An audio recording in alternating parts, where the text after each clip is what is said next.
nakikinig ka naman, be.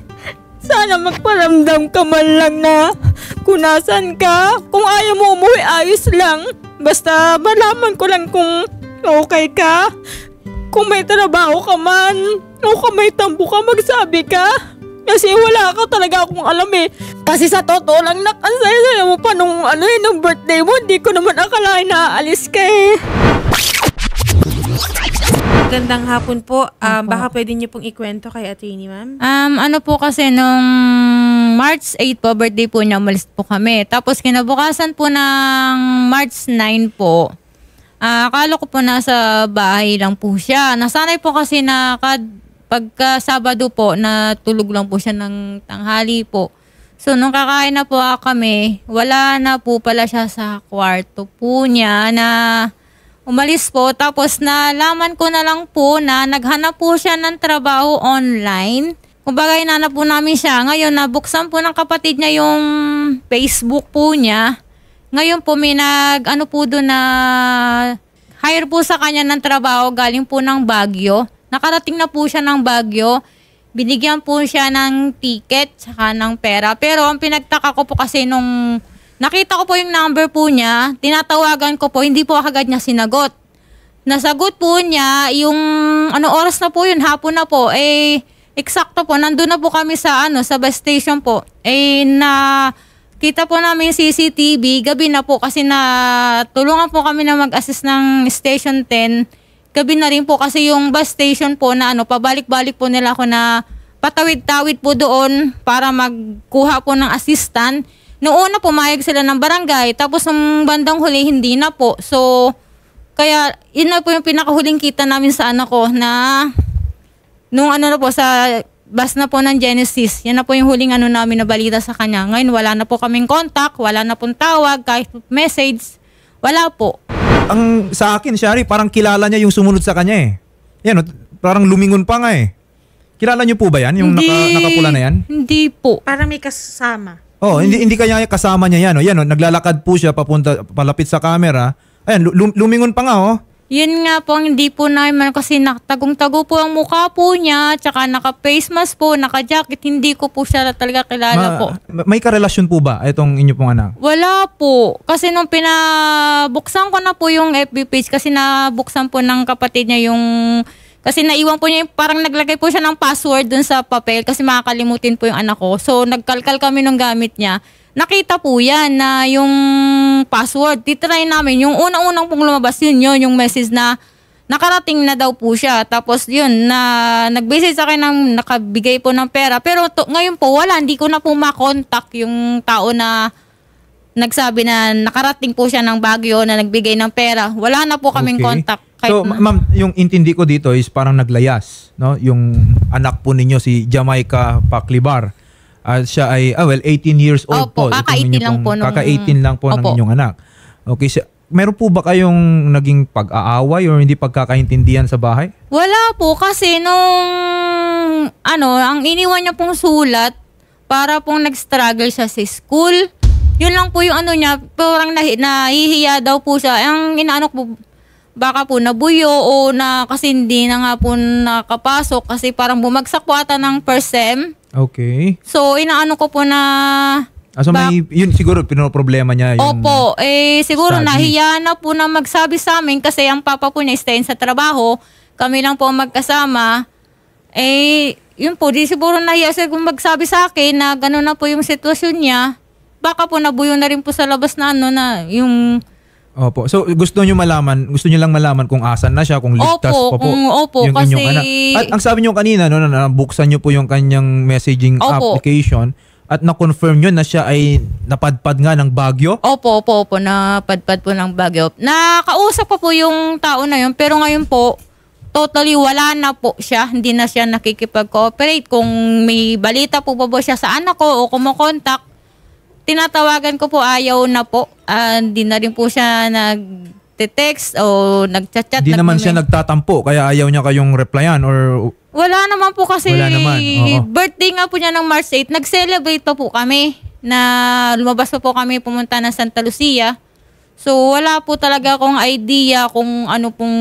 Okay. Well, ma'am, base naman dun sa napanood po natin na footage, parang hindi naman siya dinakip, no? Parang of her own volition naman, no? Na talagang umalis po itong si Jamaica.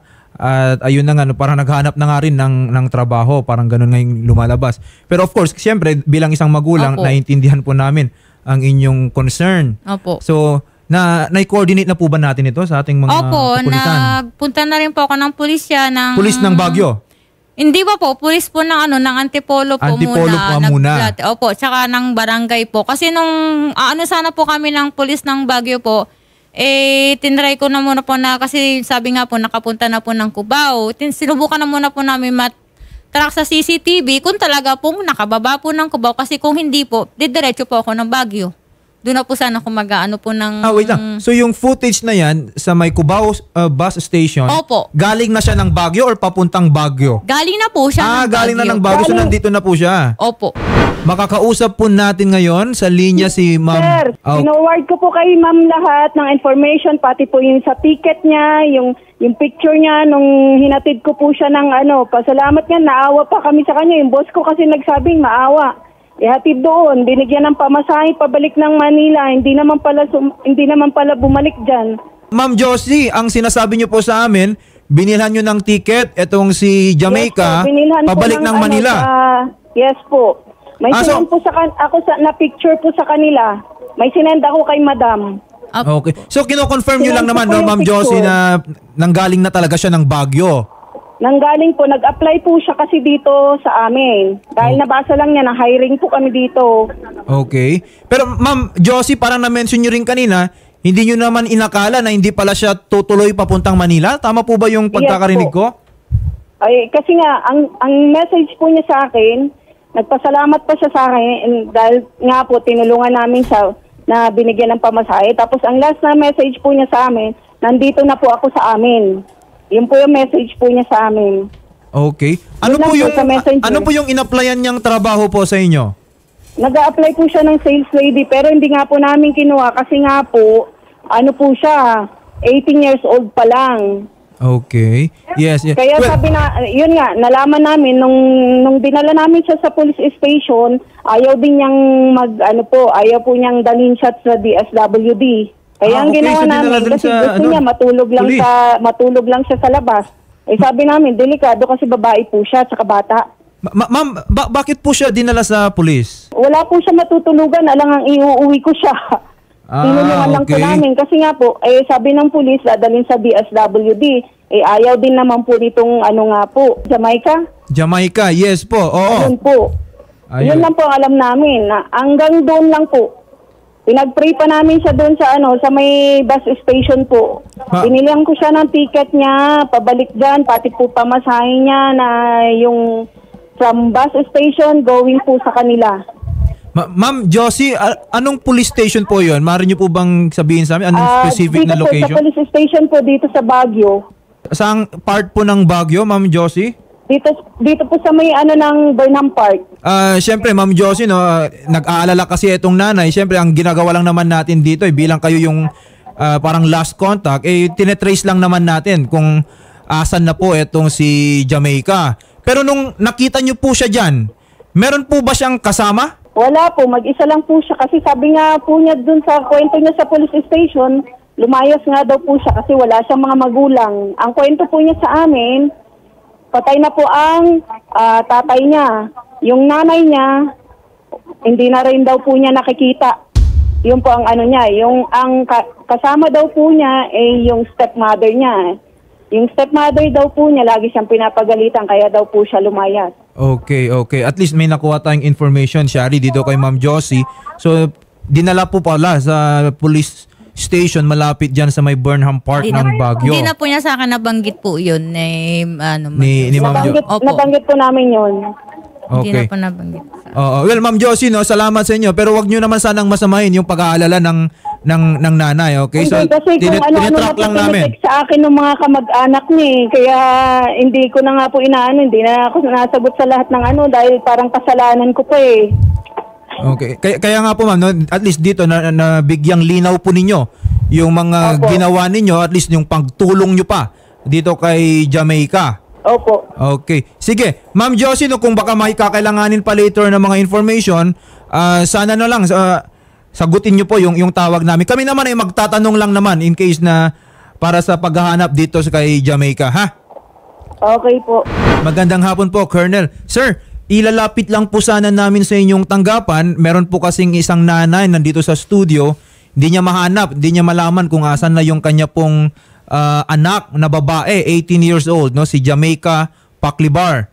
Sir, ano pong tulong na pwedeng maihandog po ng ating kapulisan? Sir, since ang napag-alaman ko po na accordingly yung last scene po daw, kanina ko lang po nalaman na sa Genesis bus station daw po na huling nakita yung anak na si Jamaica.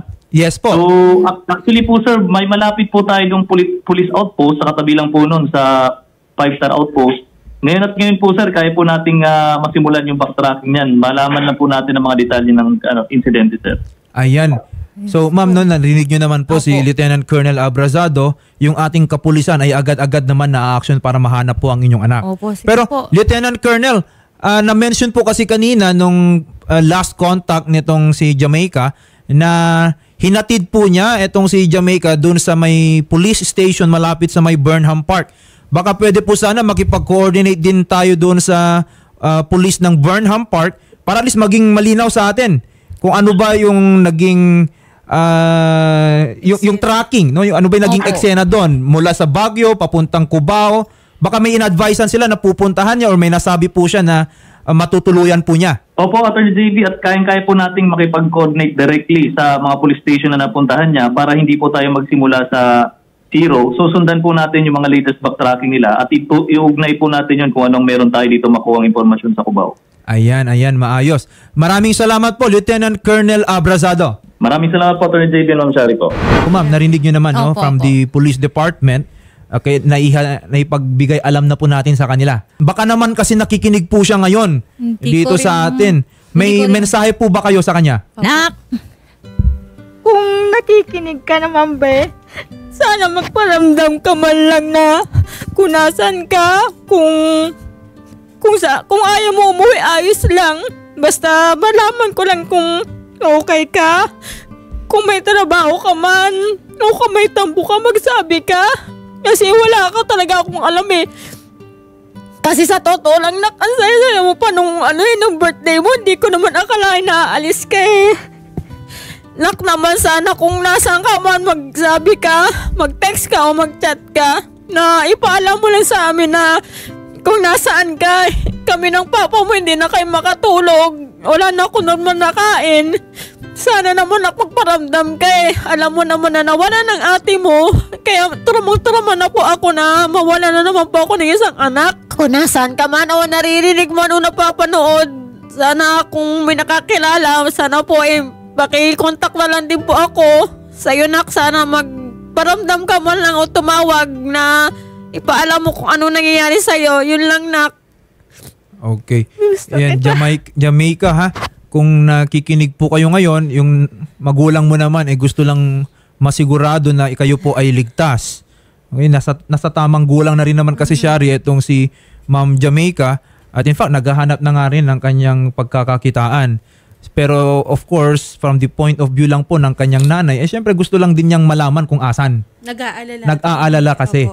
Opo. So Ma'am Jamaica, kung nakikinig po kayo, or sa lahat po ng nakikinig sa atin, baka nakita nyo lang po si Ma'am Jamaica, maaaring i-report nyo po sa pinakamalapit na police station or outpost or itawag po dito sa tanggapan ni Senator Raffy Tulfo. Ayan. So, ma'am, babalitaan po namin kayo, ma'am, ha, kung may matanggap po tayong information. Sa ngayon po, magtitiwala po tayo sa lahat ng aksyon na ginagawa ng ating kapulisan. Opo. Tumutulong na po lahat din po ng mga nakikinig at nanonood sa atin. Opo. Salamat po.